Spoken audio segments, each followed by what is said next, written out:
கையில் 5 விரல்களும் ஒவ்வொரு விதம். அதுதான் கைக்கு அழகு. அதுதான் இறைவனின் படைப்பு என்பதை எங்கள் தலைவர்கள் எங்களுக்கு சுட்டிக்காட்டி சென்றிருக்கும் மார்க்கம். இஸ்லாமிய சமூகத்திற்கு புரட்சி தலைவி அம்மாவின் ஆட்சியின் போதும் அவர் வழியில் நடைபெற்ற அம்மாவின் அரசியலும் பல்வேறு நன்மைகளை செய்து கொடுத்திருக்கின்றோம்.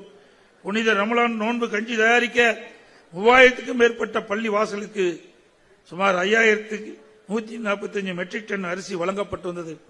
நாகர் தர்கா சந்தனப்படு திருவிழாவிற்கு விலையில்லா சந்தன கட்டைகள் வழங்கினோம்.